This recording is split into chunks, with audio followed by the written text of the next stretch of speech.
Hello, welcome. This is our second WEAD Art and Speaker Series event of the year, Sunday, March 1st, 2026. I'm Deb Durant, WEAD's newest board member and coordinator of WEAD's Speaker Series, alongside my fellow board members, Mary White and Avery Whitler. Before we begin, Mary, can I have you please tell us all about WEAD Collective? Right. Hello. Thank you all for being here today on this gorgeous day. And WEAD, Women Eco Artists Dialogue, was founded in 1996 as a volunteer-run collective of female-identified artists and art historians, writers, curators, researchers, scientists, all who are interested in the intersection of art and ecological issues. And Joe Hansen, who started the Recology program at the waste management facility in San Francisco, was one of our founders, as well as Susan Steinman. We envision WEAD's continued expansion as our global network of women activist artists grows. We have just finished completing a rebuilt and updated artist directory. And now we have some improved search tools, archiving tools for membership interaction. We're very grateful to our sponsors, including Alameda County Arts Council, Civic Arts of Berkeley, Blick Art Materials, the Bramson Family Foundation, and the California Arts Council. We have a little Zoom housekeeping. Before we introduced our guest today, the presentation will be recorded, so please mute your audio to reduce background noise. If you have questions during the presentation, please enter them in the chat. We'll read them during the Q&A, and also either Sharon or Deb will be keeping an eye on the chat for questions that are relevant at the time. FYI, we'll have two recordings available after the event today, one of the recording of the presentation and the second of the Q&A. And we'll post them to our YouTube for future viewing. And the presentation will end in an hour and a half at 5:30. So, Avery, you're going to read the land acknowledgement. Yes, indeed. Hello, everyone. WEAD's Berkeley office sits on the territory of Huichin, the ancestral and unceded land of the Chochenyo-speaking Ohlone people. The successors of the Southern Verona Band of Alameda County near one of the largest shell mounds in the Bay Area. This land was and continues to be of great importance to the Muwekma Ohlone tribe and other familiar descendants of the Verona Band. We recognize the Muwekma Ohlone tribe who are campaigning to become federally recognized, the Association of Ramaytush Ohlone, who are researching, revitalizing, and preserving Ramaytush Ohlone history and culture, and the Confederated Villages of Lisjan and Segurite Land Trust, who are working to return native land back to indigenous stewardship. And back to you, Deb. Thank you, Avery and Mary. Much appreciated. Okay, wonderful. Now on to our presentation, Women Eco Artists Dialogue, Art Plus Education, Speaker Series event number 16. Is your online presence safe in the age of AI? We have all heard the horror stories. Someone lost access to their Instagram account, lost thousands of followers. Another person got kicked off Etsy, lost thousands in business. So how can we shore up our practices and protect our hard work online? And how can we make all of us stronger at promoting and marketing ourselves?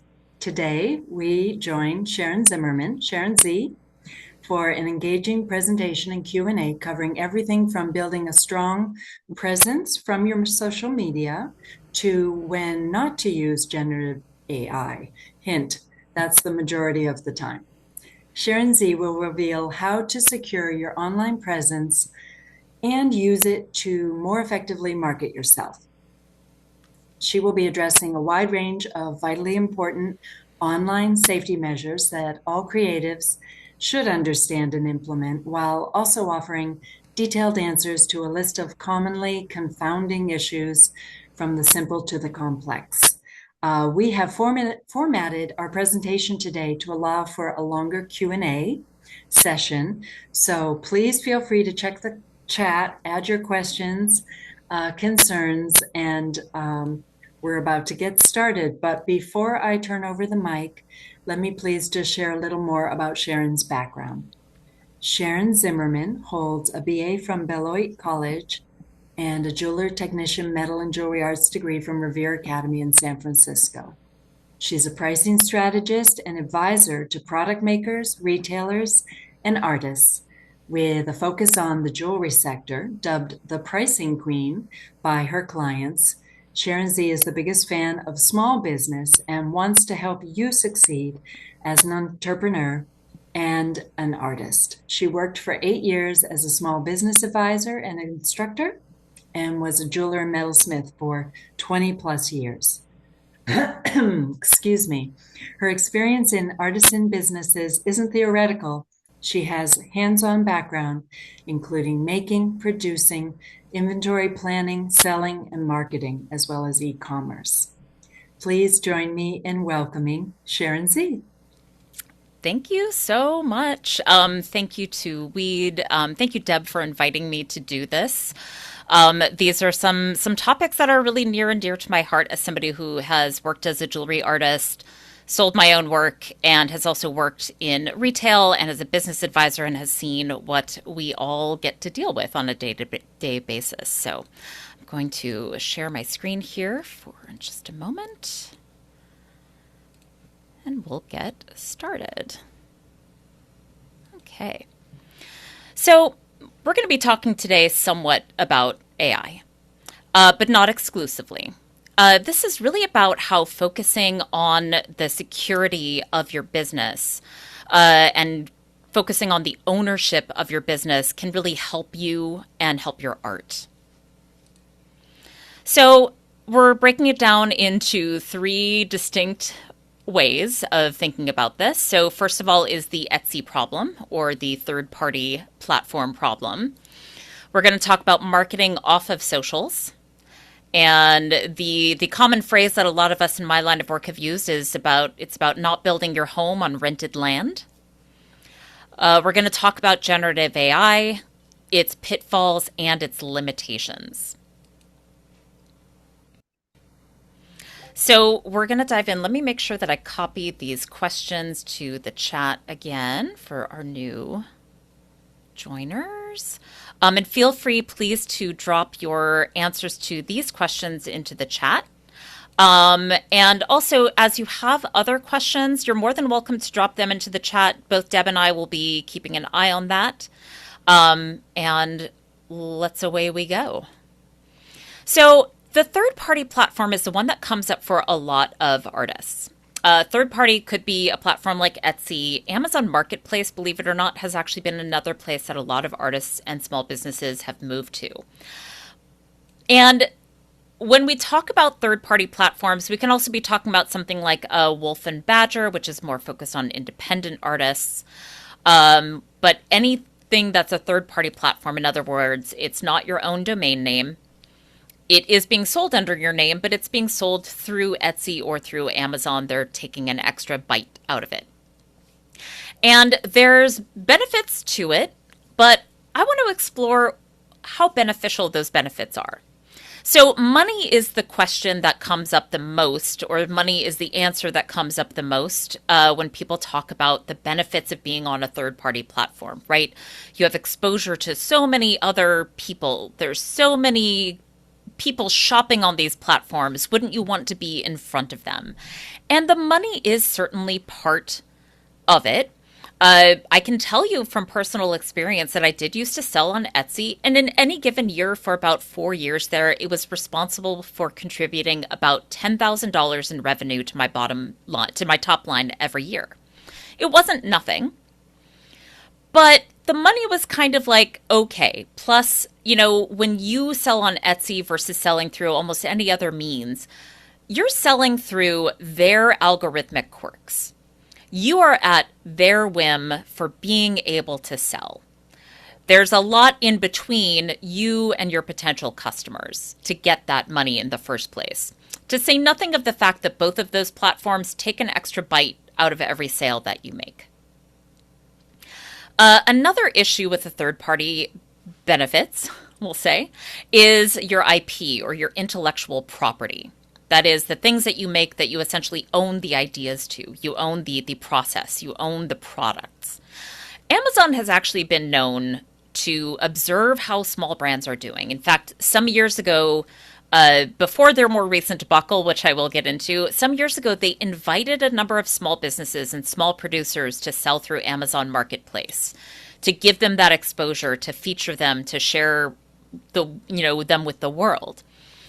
On the flip side of this, Amazon also took the data that they gleaned from making all of these sales through Amazon Marketplace, and they used it to dupe the products and keep the profits for themselves because they figured out how well they sell. So when we're talking about third party and the benefits, your intellectual property should continue to be your benefit. And of course, one of the other issues with third-party platforms, one of the other Etsy problems is positioning. A lot of these third-party platforms do what I like to call a race to the bottom on pricing. In fact, one of the things that a lot of us who have tried to sell, say, jewelry on Etsy have run across is that there's a lot of sellers on there selling, plated base metal. And if you're selling solid gold and solid silver, and you're doing your due diligence to disclose what you're making your jewelry from and somebody else is not, well, somebody's going to compare a consumer is going to compare a $50 item to your $250 item and go with the $50 item. Why? Because Etsy's encouraging bulk sales. Etsy actually encourages high volume sellers, which as a lot of bespoke artisan designers are not. We're not high volume, nor would I argue that you necessarily should become that. And so one of the other issues that comes up with these third-party platforms is whether or not it's right for your positioning. And you might have to consider whether or not it's in your best interest to participate at all. Okay, so yes, I do like making memes. The thing that really turned me off of Etsy years ago, and I was on that platform for close to 10 years. It was never the core part of my business, but it was really nice to have that regular cash coming in. But at a certain point, I really wanted to make sure that I was investing into the business side of my art and really treating it like a business and like a thing that was going to pay me and cover my rent and buy my groceries, right? And the exposure question kept coming up again and again. Look, you're exposed to so many consumers. Well, then you're out in the world and you talk to people and you say, hey, that's a cute hat. That's a cute bag. I love that jacket. Where did you get it from? I got it on Etsy. What's the problem with this statement? They don't know who they got it from on Etsy. They would have to go all the way back to their order and maybe double check the name of the Etsy seller that they got it from. Do they know that seller's website? Maybe not. Do they follow them on Instagram? Maybe not. Are they signed up for their newsletter list? Almost definitely not. And so the branding exposure that you get on Etsy and Amazon Marketplace is almost zero. Because even to this day, even from people who know, if you said, hey, I got it on Amazon, do you know if you got it from an independent seller on Amazon or from an Amazon standard warehouse? You might not know. And so have you as a consumer even gained exposure to a particular brand? Likely not. Because Etsy and Amazon, they are essentially monopolies for what they do. And they are going to promote their own branding. They don't actually have an interest or an investment in promoting you as an artist or as a brand.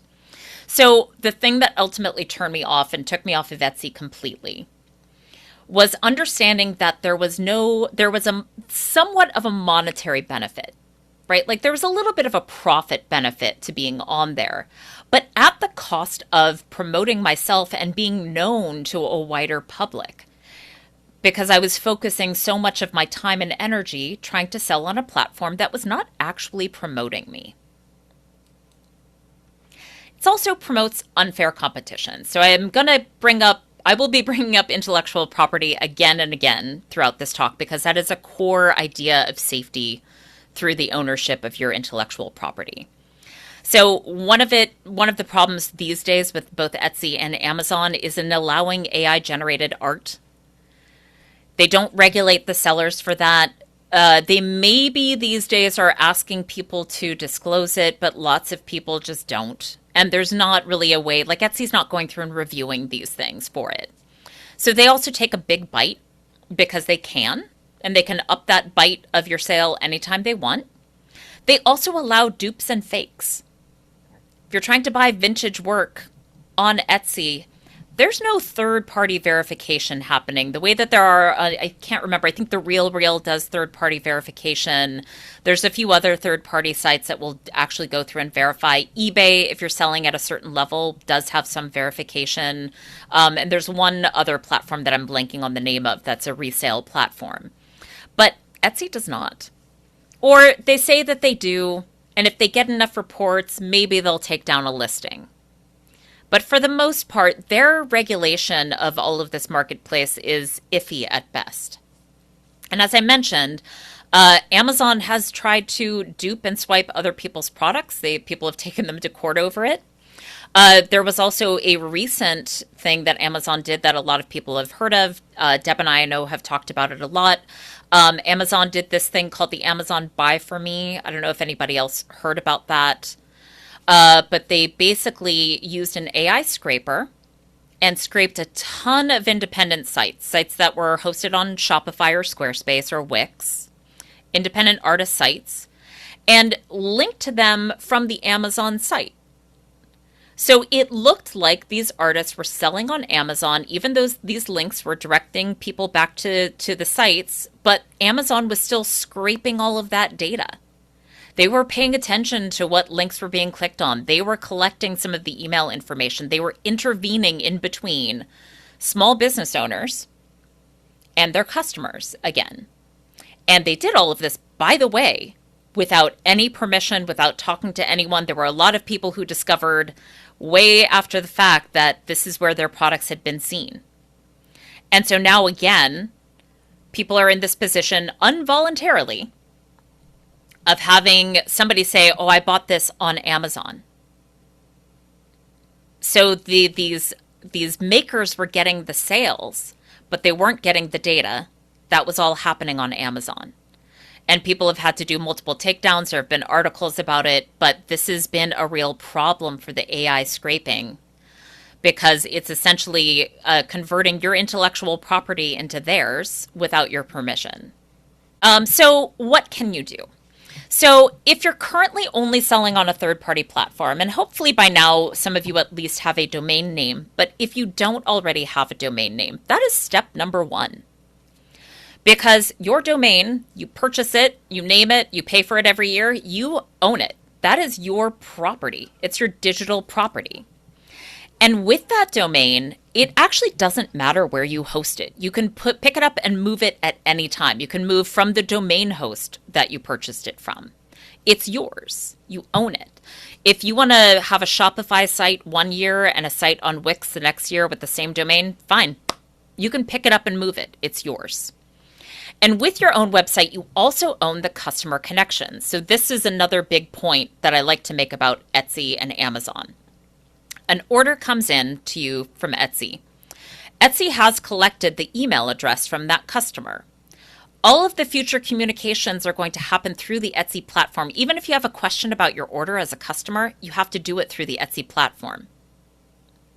All of that has to stay there. You can't ask them to sign up for your email newsletter list.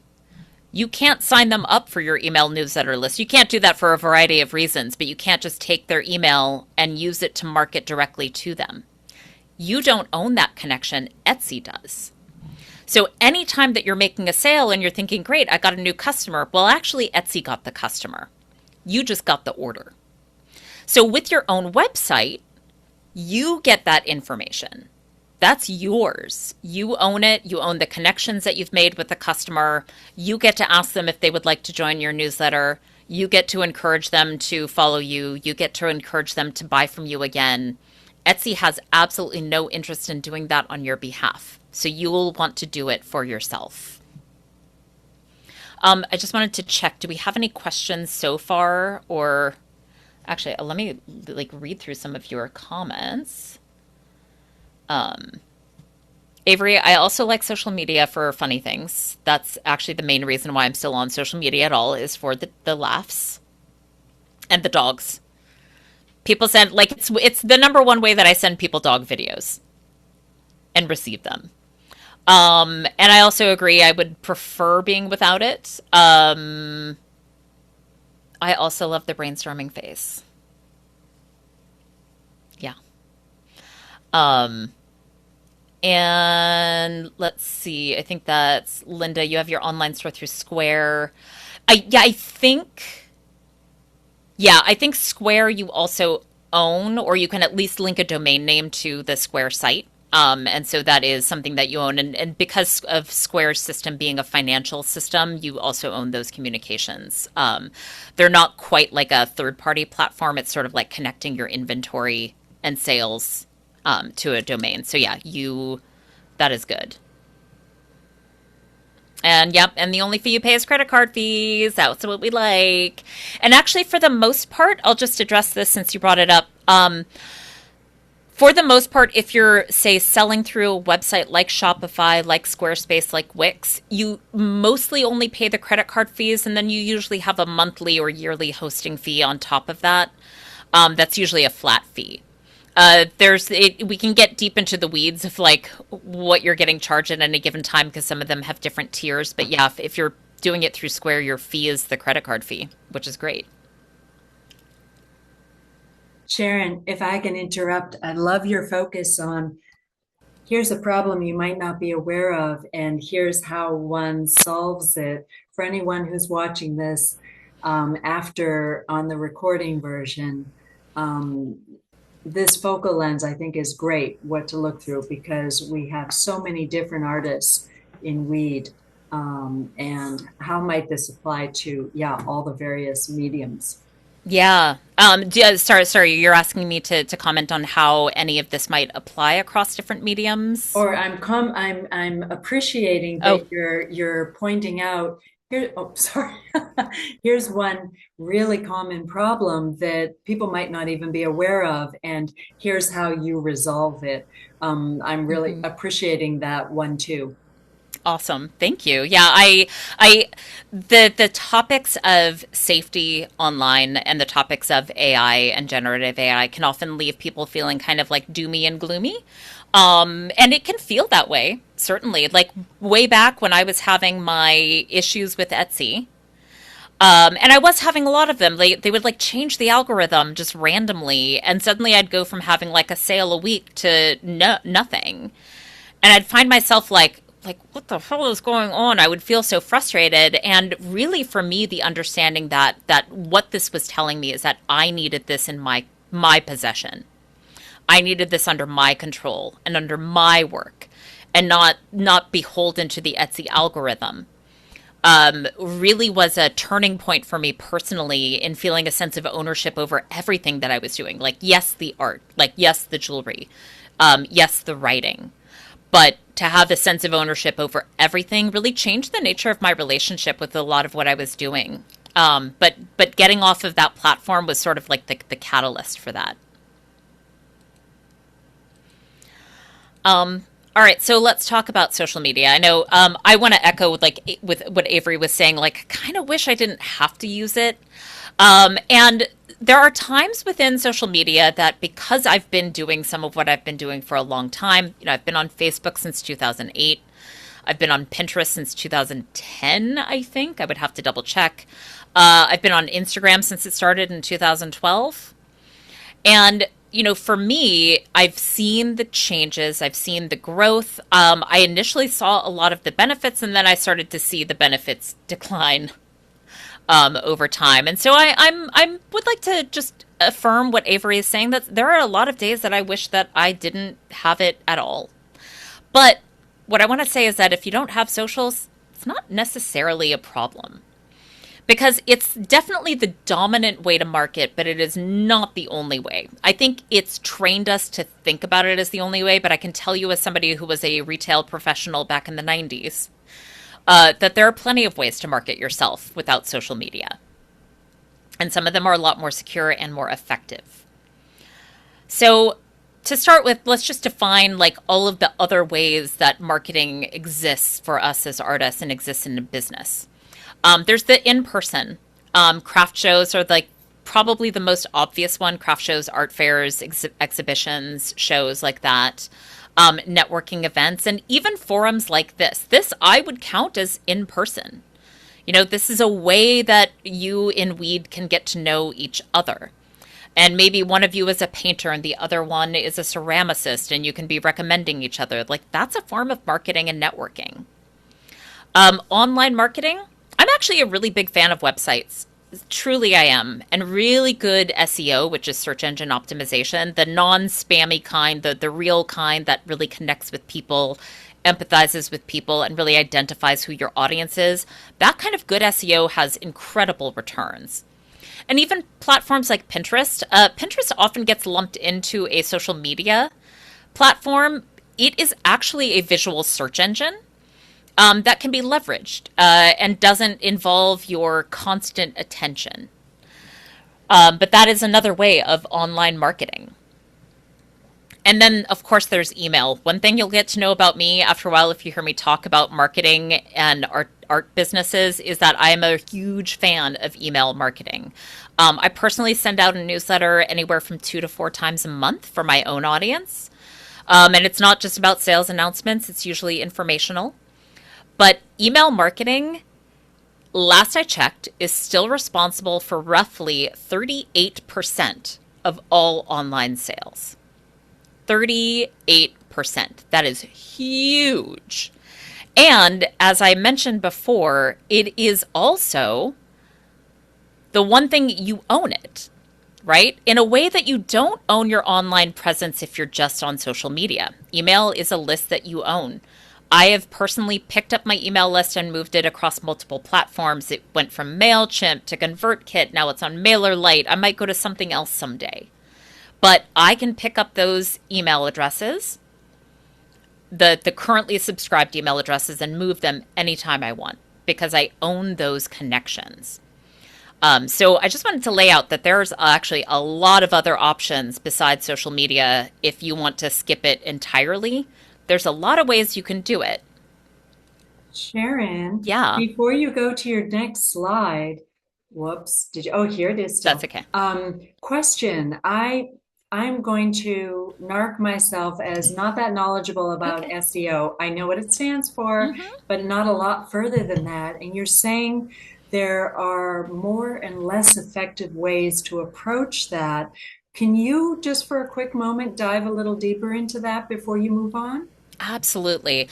So at the heart of it, SEO is getting after how people are searching for what you do in a search engine. So Google, yes, Bing, DuckDuckGo, Ecosia, any of those search engines, they all function more or less the same. You type in a search term and it brings you back results, right? Good SEO connects with the person on the other end of the computer. So if I'm like, how is somebody going to find me as a small business consultant? Well, they might look up small business consultant.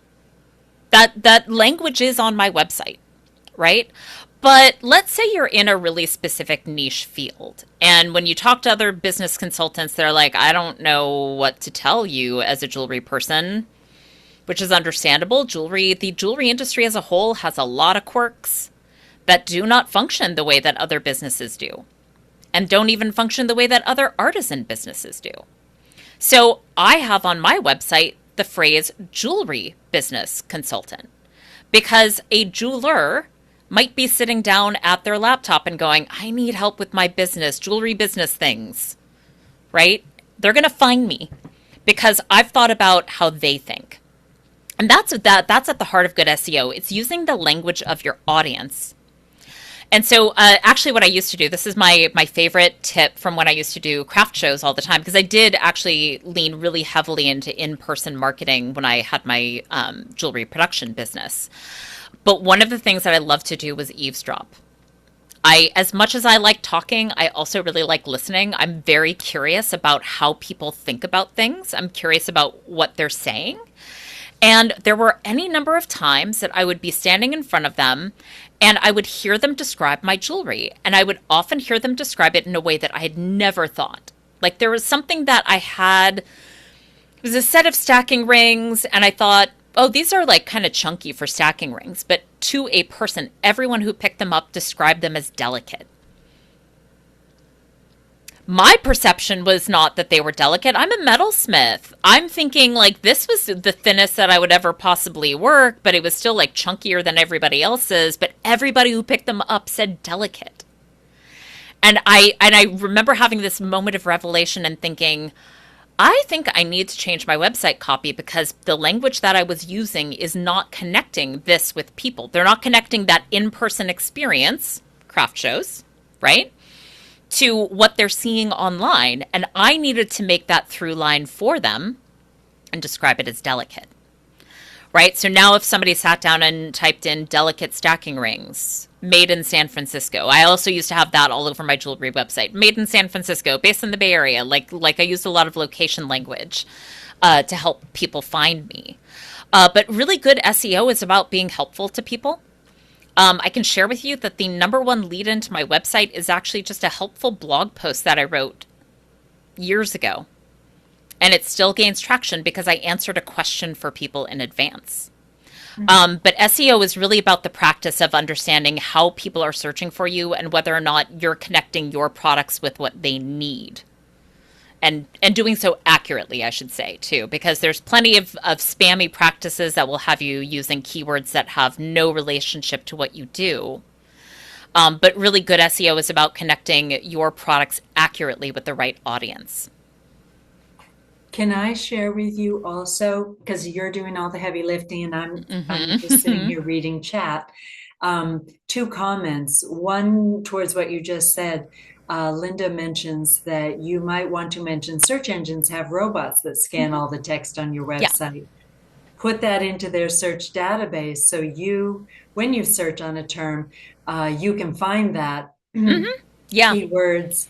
Yeah, there's a lot of tools out there that you can use to search what, in fact, my favorite one is unfortunately Google, but it's Google Trends. It's a really great way of searching how many people are searching in any given year, at what time of year did they used to search it. And so it's a really great research tool. And if I may, Carolyn says, really excellent ideas here. I would love to get off of Etsy to your earlier comments, Sharon, which seems to take a larger percentage of my sales every month. Yes. Hysterical emoji face. Yep. No, that was one of the other things that I sat down. So I'm actually somewhat analytical, and I used to teach business math. I used to teach how to make your business financial projections, and I actually took a business projections mindset to deciding how I was going to get off of Etsy, because I think the number one complaint that I've heard from people is, oh, but it's so much more expensive to have your own website. You know, you have to buy the domain, you have to pay the monthly or yearly hosting fee, and that's kind of true. But when I really sat down and did the math on how much I was paying out to Etsy out of each sale, I was like, if I could even get like 20% of those sales to follow me to my website, it would break even off of what I like. It would change. Like that's what the difference was, right? Like in how much they were taking versus what I would be paying to host it myself. And then I could also like have total artistic control over my brand voice. And that was actually important. As an artist, that was really important to me, to not have an intermediary in between me and my customers. It was actually worth it to me at first to lose a little bit in sales to be able to just promote myself and to not even think about Etsy anymore. And I basically shifted my entire mindset into doing in-person and online sales through my own website. And really the mathed after a while. There's always going to be like a transitional phase where it might be a little bit challenging. But yeah, when you don't have control over those fees, that's hard. And when It's it's hard for showing planning. you 3 or 4 comps to whatever it is somebody's interested in. That was the other thing. It was like the number of times that they were like, "Here's another product you might like," and I'm like, "But that's somebody else's product. Like that's not mine." I'm like, "Sell mine to my people." Yeah, so you control that on your website too. You can suggest all of your other products that you want them to buy. So there are some pros to being on social media. I'm not going to lie.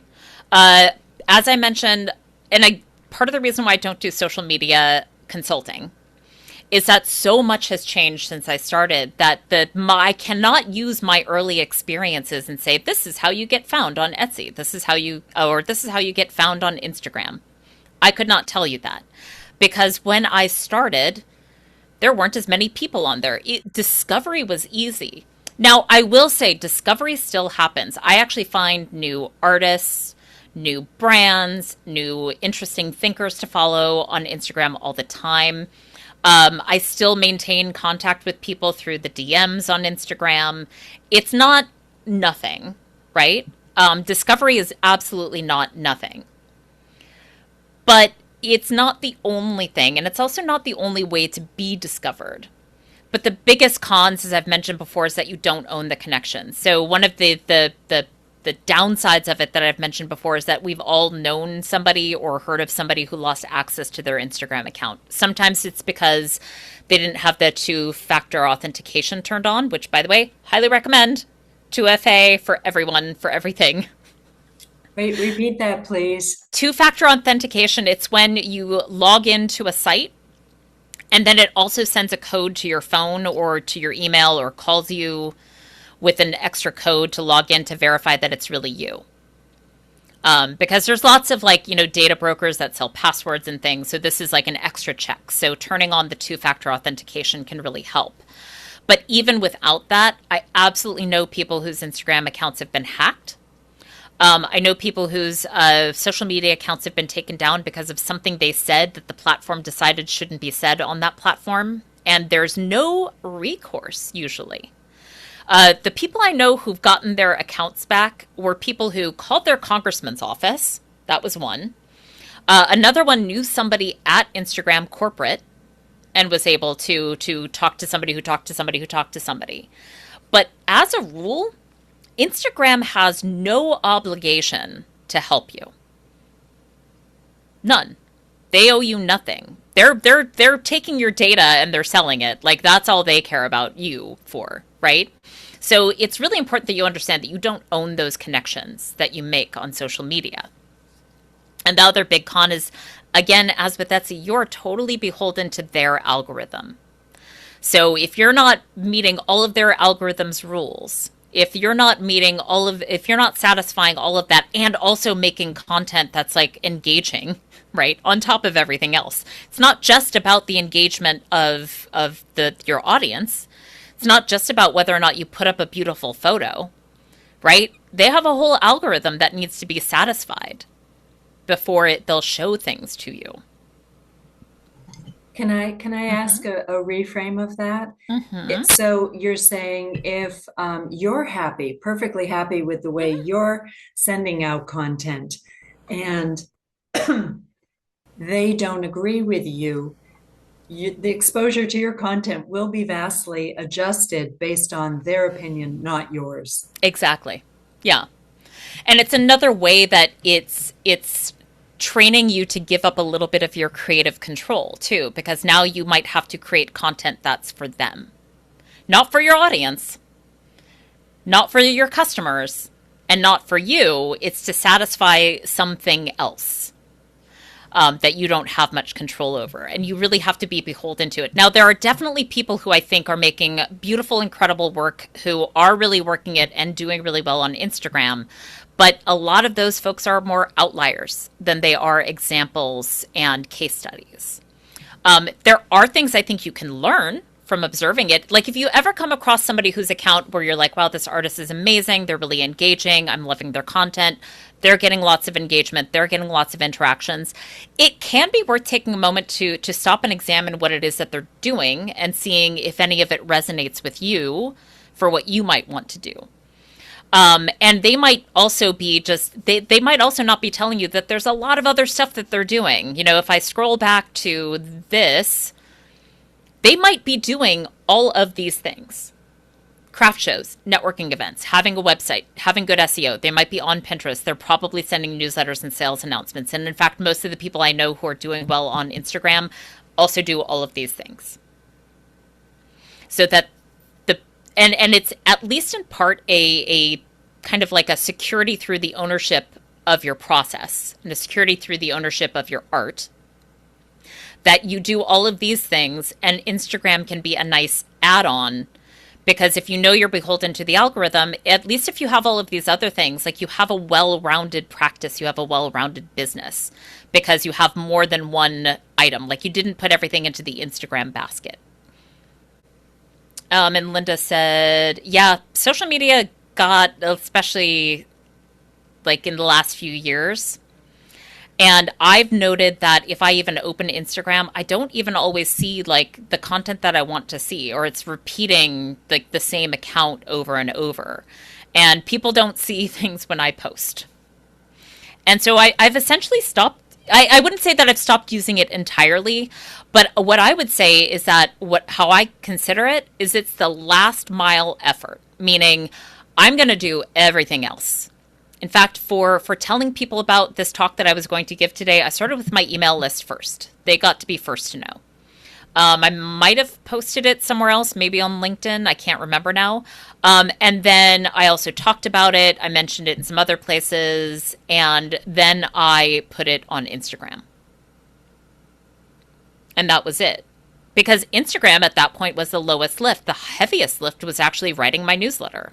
Since I already did the work, I just repurposed it for Instagram. And that's usually what I'm talking through my clients about. Like, there's this core audience that I have on my newsletter list. And my newsletter list is small. It's about 450 people.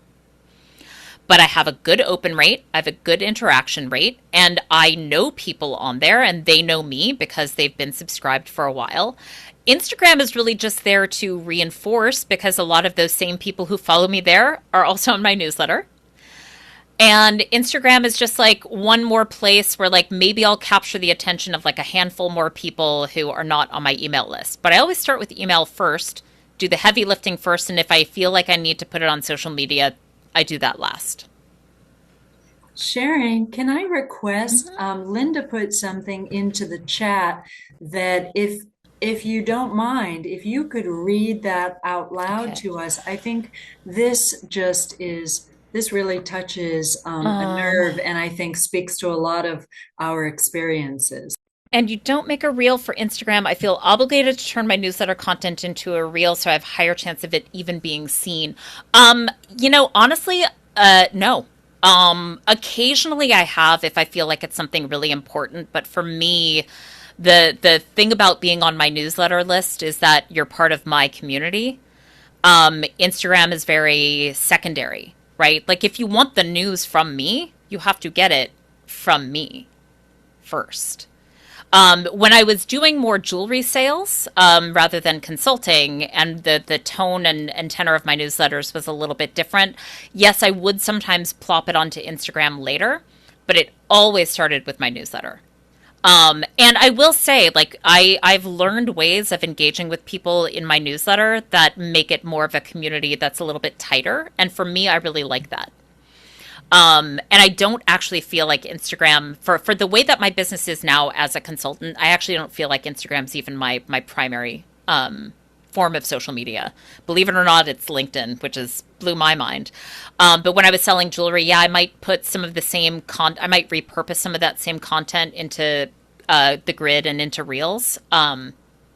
Actually, to also answer your question, which I don't think you exactly asked, but I actually don't use the grid at all anymore. If I post anything, it's into reels.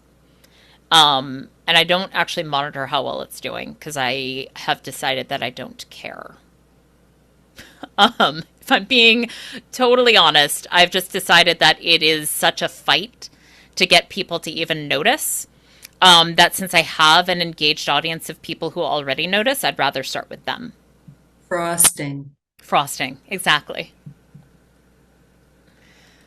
But I would say if you're still selling art, if you're selling craft, if you're selling goods, it can help to put it in onto Instagram again. But I would say also be paying attention to your open rates and interaction rates in your newsletter first, and seeing how you can change that before Instagram would become a focus. And I often talk about this as a long route. So I think that one of the other reasons why I've really struggled with social media is that so often it makes it seem like people are just rocketing to the top so fast, right? Like you can find courses on like how to gain 1,000 followers on Instagram in like just 1 week. And I'm sure that there are ways to do that. But really, like the long route is the strong route. And this is true because, look, we are artists. We make things. Right? We want longevity, right? You might actually need time to discover who your audience is and what they need to hear from you. You and your audience actually need that time to build that relationship, to get to know each other, right? So that they follow you along, so that they remain that kind of like loyal audience. And exploration, as artists, like your art practice actually needs that time and space to grow and breathe. As I'm sure I don't even need to tell you. And, you know, you want to be in this for the long haul. So that the idea of like rocketing to the top with social media might not even be a good strategy for you mentally, physically, right? The way that I used to talk about it when I was teaching financial projections is you could get 1,000 orders tomorrow. Are you prepared to take on 1,000 orders tomorrow? Like, wouldn't you want to prepare for that for the long haul, right? Because, like, I've seen it happen in business going both ways. It's like there's the business that struggles to get even one sale, and they struggle and they suffer. And then I've also seen the businesses that get 1,000 orders overnight, and it's amazing. And they also struggle and they suffer because they weren't prepared. The long and slow route can actually sustain you over a very long period of time and create incredibly loyal customers, and who even eventually turn into friends. I know because it's happened to me. So I really often preach that like the social media strategy really encourages short-term thinking, and I want to encourage you to think long-term. All right, so now we're going to get to everybody's favorite, generative AI. And I have not seen, I don't think a lot of you are using it necessarily, but maybe some of you have dabbled in it. And so I want to talk a little bit about it. So AI has become, to be perfectly frank, a marketing buzzword. There's actually a ton of stuff that is now referred to as AI that is actually technology that's just existed for like 30 years. I'm thinking about how somebody pitched AI as being that like, you know, voice to text or like speech to text or speech commands.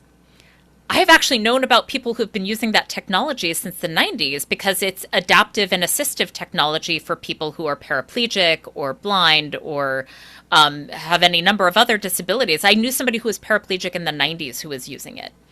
But now it's folded under AI, and so it gets very confusing, it gets very murky, and you're probably seeing everybody's like, look at our new AI features, and you're like, great, don't know why, don't know what. So I'm going to break it down just a little bit. This is by no means comprehensive. I am not a technologist about these things.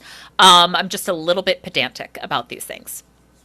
So to start with, the ones that you're probably used to hearing about are things like Claude, ChatGPT, maybe even DeepSeek, Gemini, the Google one. Those are actually what they call large language models, or LLMs. There's also like image generation, which are programs like Midjourney, though I think some of these other large language models can also do some image generation. And then there's something called agentic AI, which I mentioned earlier. That was what the Amazon scraping was all about for the Amazon Buy For Me. It was like it sent an AI agent out, scrape this site, bring it back, let's help people shop. People can now shop agentically. Great. But that's kind of how we've broken this down. For the most part, we're not really talking about agentic AI at this point. We're talking about things like LLMs or image generation. And there's a lot of things to know. So I have been told any number of times that by not using generative AI, that I'm being left behind. And I do want to just backtrack and say, it is not that I have not ever tested or tried any of these systems. I'm intensely curious about how things work. And I very much did try and see, like, what does this do? How does this work? Does it have any utility or benefit for me in my work? And I explored them. I explored ChatGPT, I explored Claude, I've explored Gemini. Ultimately, I've decided that it's not creating a benefit for me or for my business.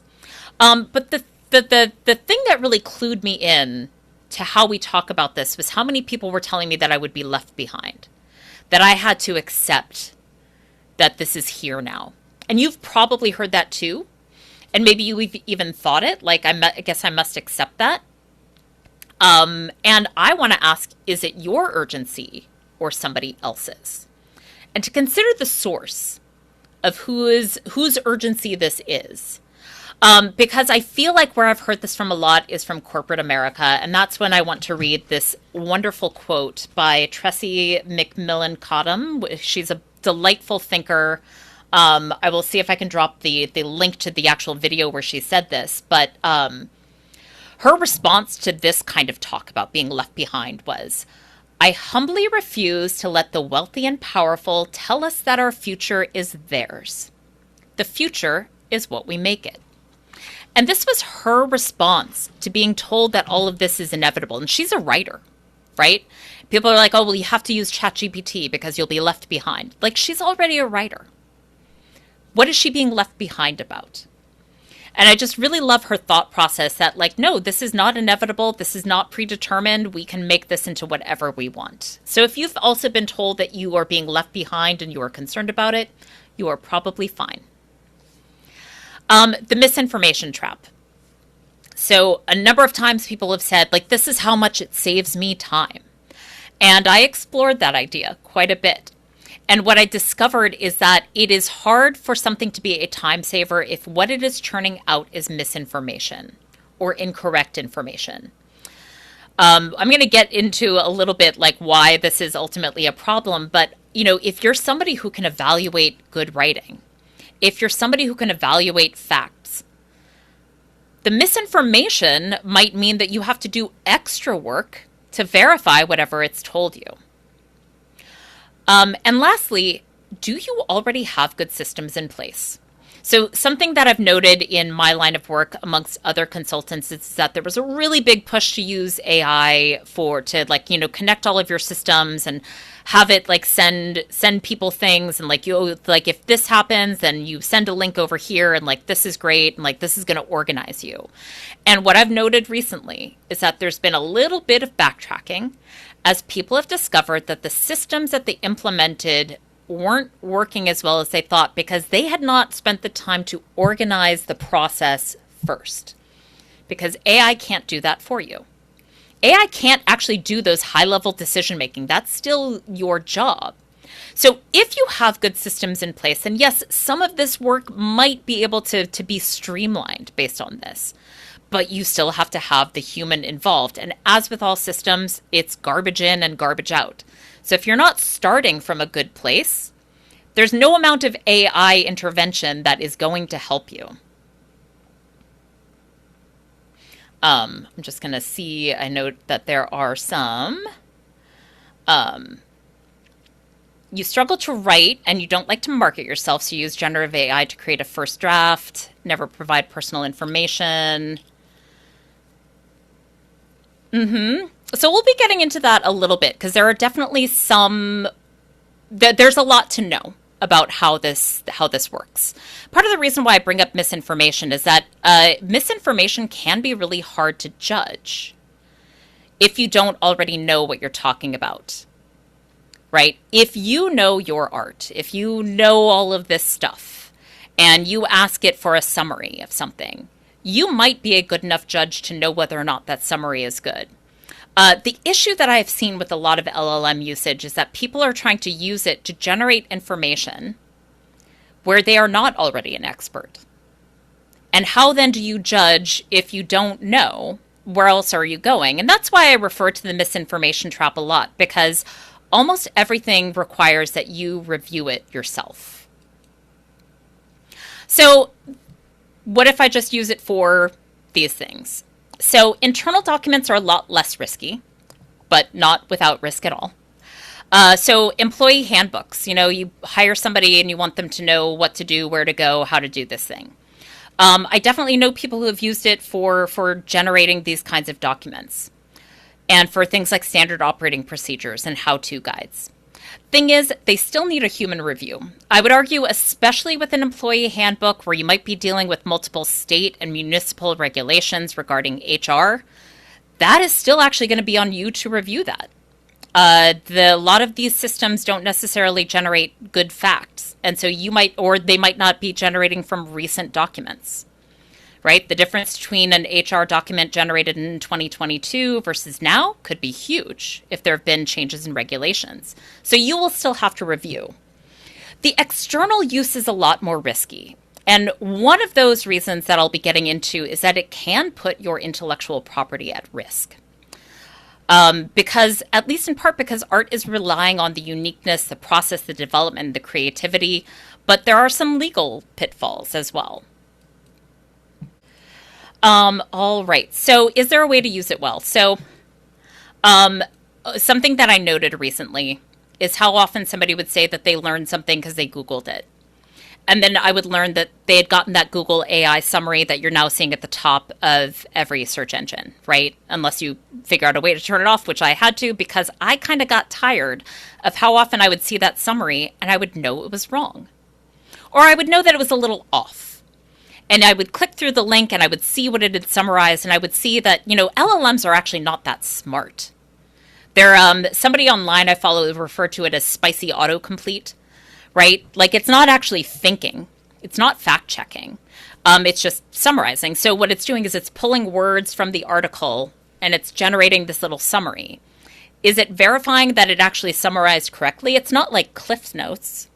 We all remember Cliff Notes. Am I totally dating myself here? Probably a little bit. But it was what we used back in the 80s and 90s to shorten the amount of time we would spend reading. But the AI summaries. Use Cliff Notes. But Cliff's Notes were written by actual researchers who had actually read the article. The Google AI summary isn't necessarily reading. It's not really reading for context. It's frequently pulling out facts that might be out of context. So you basically, if you see one of those AI summaries, you're still going to have to go to the article itself and make sure that it actually summarized correctly. But let's talk about some of the things. I think that somebody else in the chat, I think Linda also mentioned that she doesn't put up personal information into the ChatGPT, which is good. Cannot emphasize enough. It is not secure. It is definitely mining your data, and it is almost certainly sucking up any information that you give it for other people to use ChatGPT and repurpose.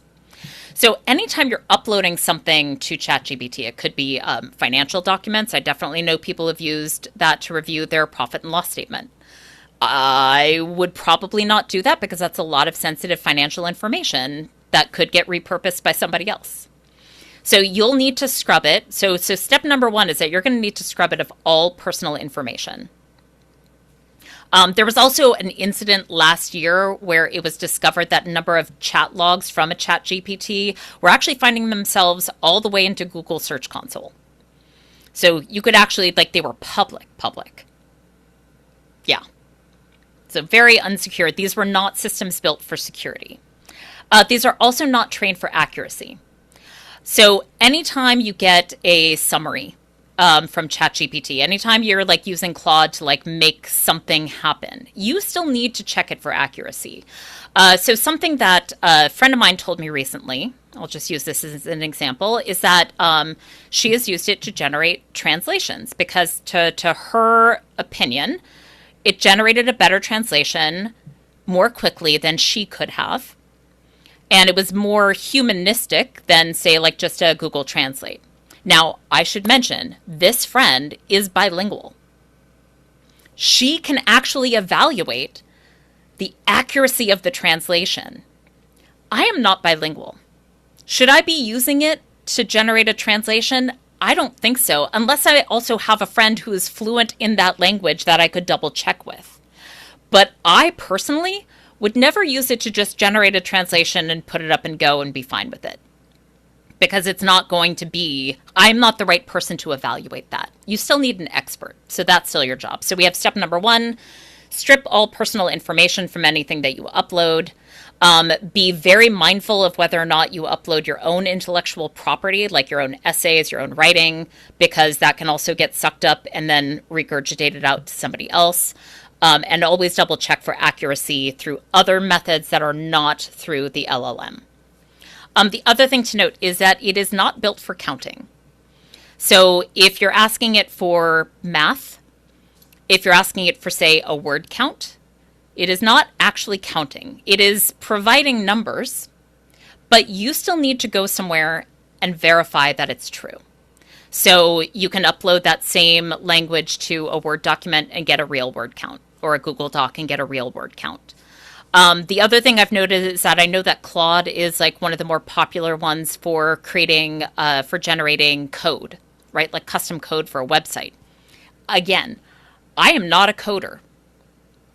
I know enough HTML code to make myself very dangerous to anybody's website. But I'm not a coder. Should I be using it for custom coding? Probably not, because I don't know how to evaluate whether or not it's doing what I need it to do. I don't know how to evaluate if it's good or if it's going to break my website. That is not my job. That is somebody else's job. And I would still need to pay somebody to review it. So that's another thing to keep in mind. So we've got strip all secure information, mind your IP, double check everything, verify, and also use something else for counting and math. But the last really big point, and we will be talking about this, is that it does not create ownership. You put in a prompt to ChatGPT, and it spits out paragraphs. Great. You have, according to, so OpenAI is the parent company of ChatGPT. It has said that you can have fair use of that. That's great. You can't copyright it, and you can't own it. In fact, even OpenAI doesn't own it. A lot of this was based on this case. Some of you might have even seen it over the years. There was this picture of a monkey, and it was a selfie. It's sort of like tilted. The monkey looks like it's smiling at the camera. It was a selfie. It was like a monkey selfie. The thing is, it was taken by the monkey. The monkey had snatched the camera from the photographer and like made this, like, it's a really like cute photo, right? Well, the photographer doesn't own the rights to license that photo because the photographer didn't take it. The photographer has lost money as a result of that photo because it's been determined by the courts that a monkey, a non-human, very important language, can't own property, therefore can't own intellectual property. And because the photographer did not take it, though he's tried to argue, like, I had my finger on the button, right? But because he didn't take it, he does not own the rights to that photo. Nobody does. It's on Wikimedia Commons, right? This has actually been some of the basis for determining whether or not an LLM-produced work is copyrightable. And so far, the courts have been saying no. Now, lots of things can change over time. There's always a chance that this will change too, but as it stands right now, LLM-produced work, image generator, like AI image generator produced work, is not necessarily eligible for copyright. Now, there are going to be some really gray areas. I think Linda was talking about, like, well, if I upload this and it spits back out that, or it edits this and it edits that, that's a really big gray area. And if you have a good lawyer, they might be able to argue that on your behalf. But in a lot of cases, the erring is on the side of making sure that copyright stays as a human-produced work. So there are some other impacts to be aware of. There's a lot of early research suggesting that there's negative impacts to cognition from using LLMs repeatedly. Actually, OpenAI has been sued for some of their negative mental impacts. It can sometimes produce really generic work. Recently, a friend of mine clued me into the fact that somebody she knows inside of Target Corp they've been reverting to using not ChatGPT, maybe another LLM to produce the copy for their website, which has made it less impactful.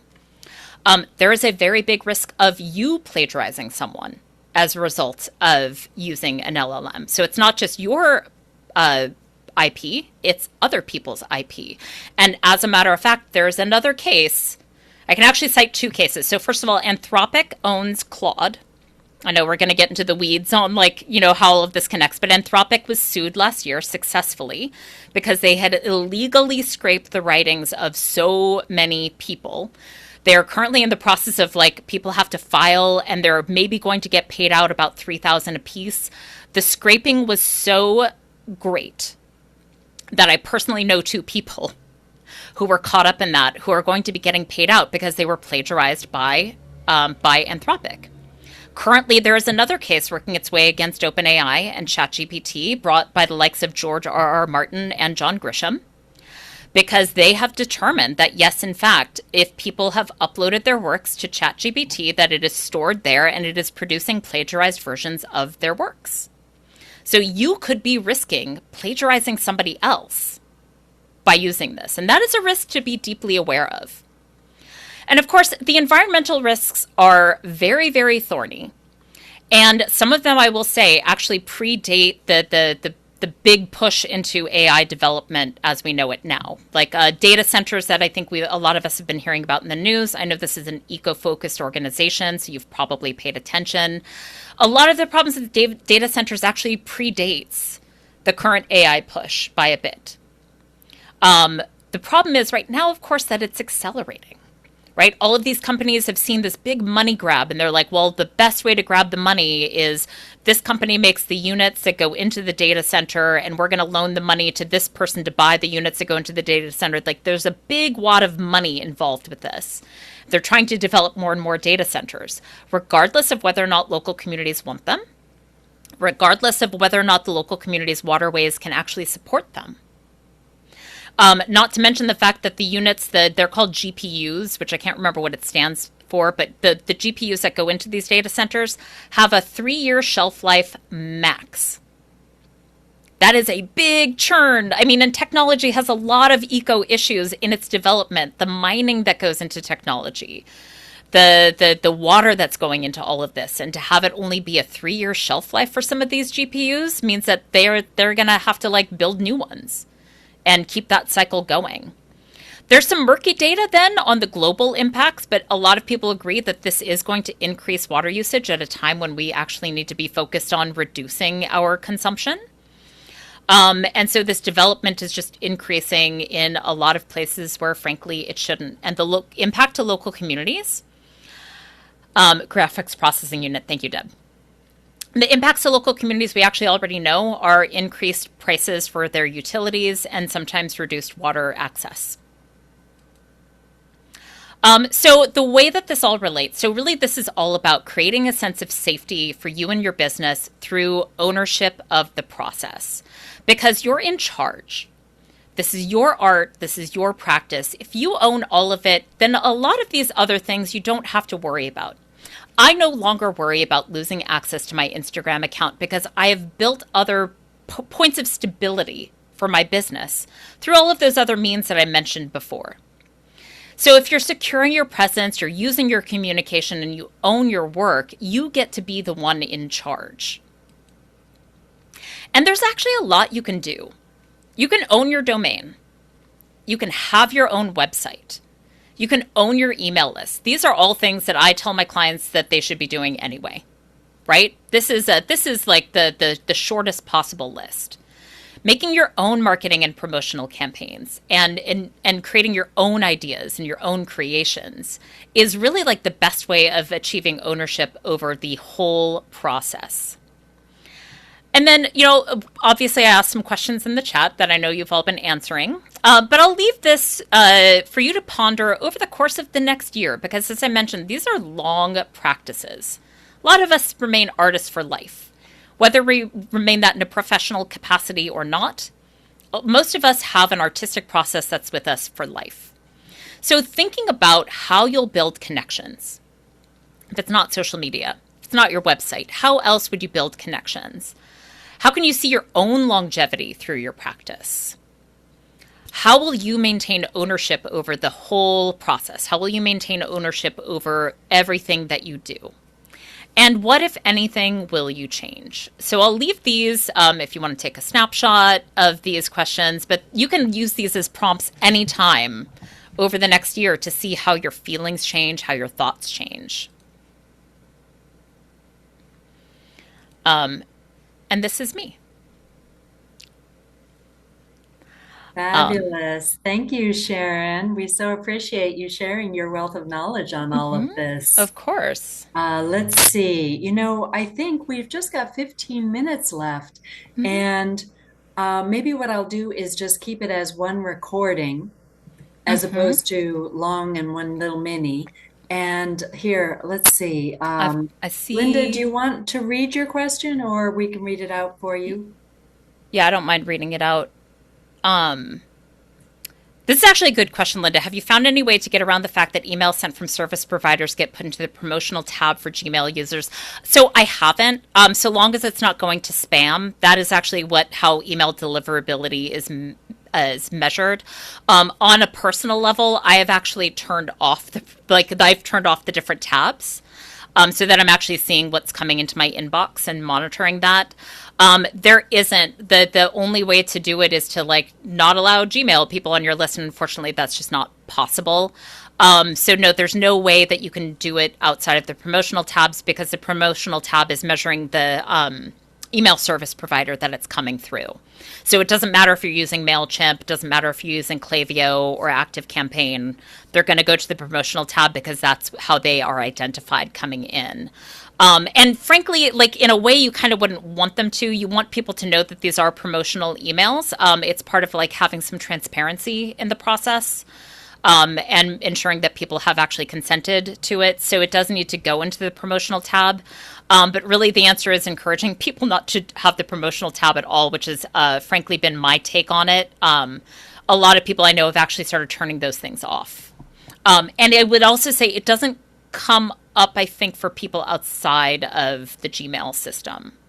That's my empirical evidence because I have some emails that are not Gmail at all. And deliverability has not been a problem.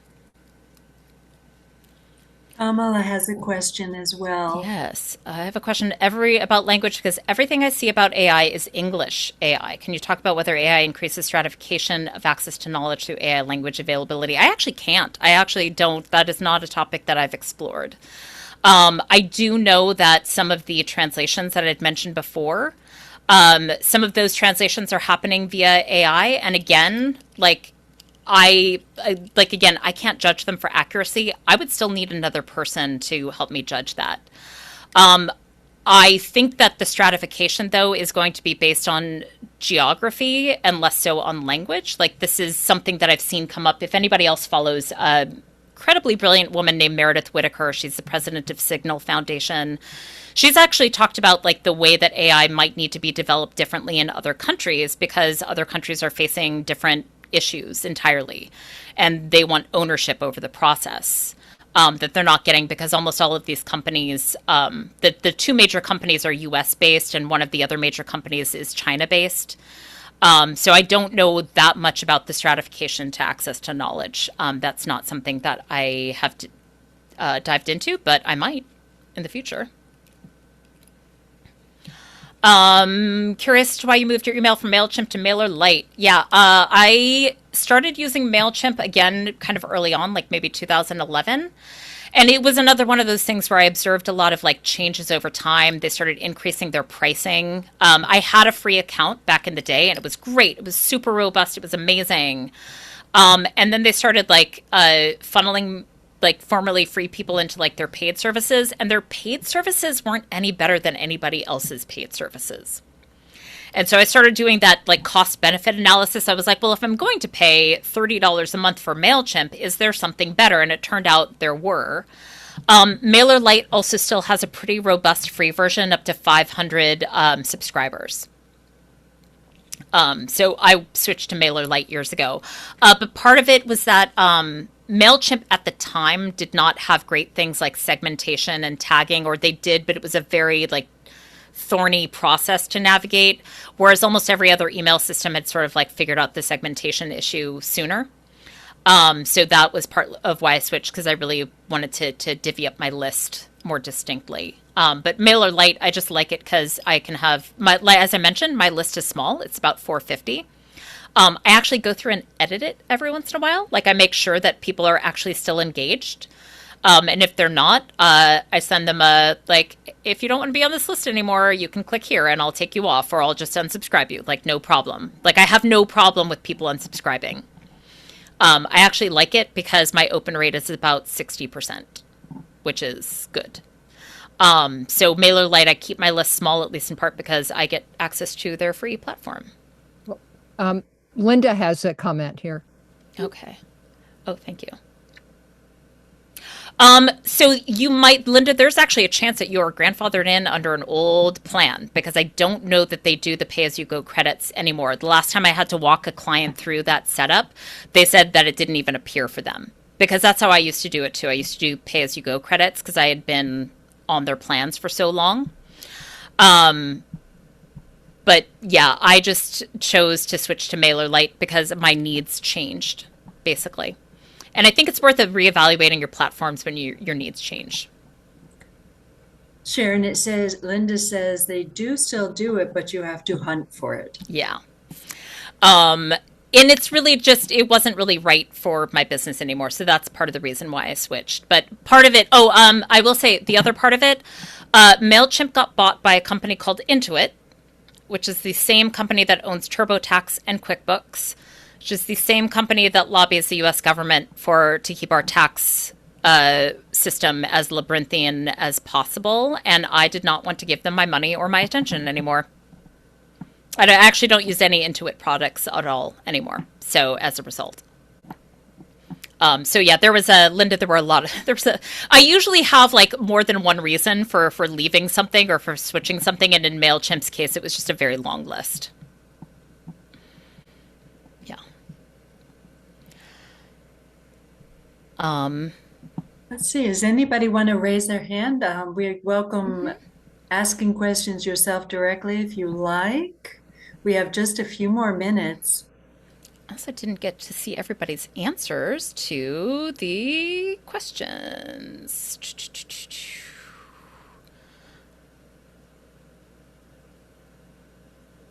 Actually, Sharon, you're Yeah. a rock star. I think you did address all the ones that came through. Oh, sweet. I did it. Yay. You did a great job of merging it within your presentation. I just want to, let me really quick, I just want to drop in a few links into the chat. So this was the Tressie McMillan Cottom talk that I was referring to. It is on Instagram because I couldn't find it anywhere else. This is a really excellent podcast interview with Meredith Whitaker about some of her perspective. By the way, Meredith Whitaker, president of Signal Foundation, which is the secure site for texting. And she's been involved with AI development in the tech field. And she has concerns, and I think it's worth listening to people like that. Let me see if I can find this is the paper that lays out a lot of the bias that is encoded into a lot of these systems. And there is a lot of bias encoded into these systems. It is an academic paper. It is long. It is worth your while. It was written, I think, primarily by women and women of color, noting the problems, and who were working in the AI development field, who noted their concerns. This is the Psychology Today about the use of LLMs.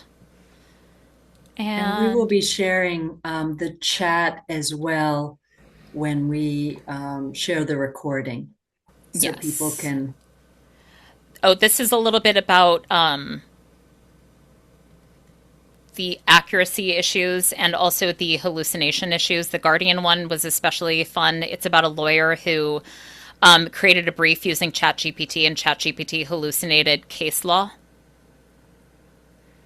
and he got in trouble. He got fined, and then he did it again, and he got fined again. So it's just interesting. People are using some interesting judgment out there. But I just wanted to share like where I've pulled some of this information from. I, for one, appreciate your thoroughness, Sharon, and I'm sharing with everybody Kamala's note. Thank you so much. I've gotten a lot of info from my university, but this is the most complete info I've gotten so Oh, far. wow! Thank you. And just a cautionary tale, Carolyn shares that she's gotten a couple of spurious messages about buying art through artist website, including WEAD. Be aware they will ask you for money first and offer some kind of reward.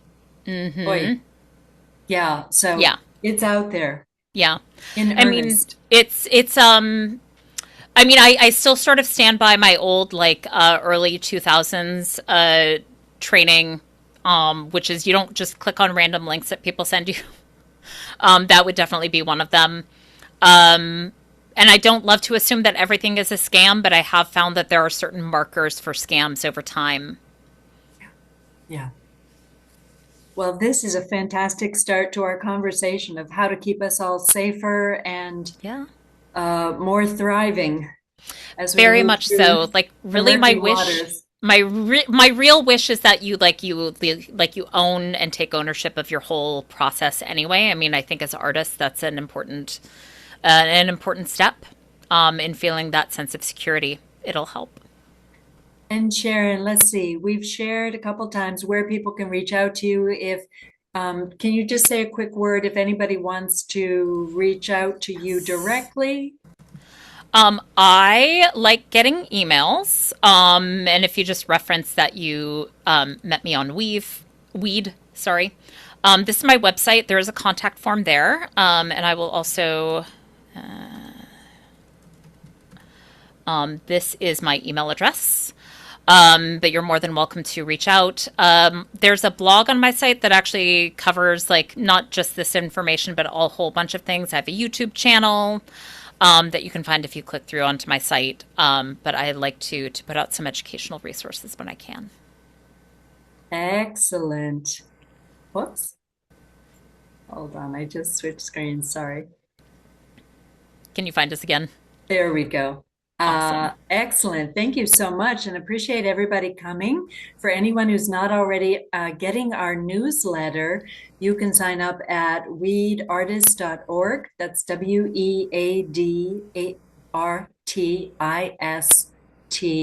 WEADARTISTS.org. So we look forward to seeing you next time. Great. Thank you Thank so you so much, Sharon. much. Thank you. you. And thank you, Thank Weed. you. Thank you, Deb. Thank you, Mary, for inviting me. This has been really great. Our pleasure. Thank Thank you, you. Thank you, Linda. everybody, for Thanks, coming. Carolyn. Thanks, Francis. Thanks, Kamala. Have a great evening, everyone. Bye. Bye.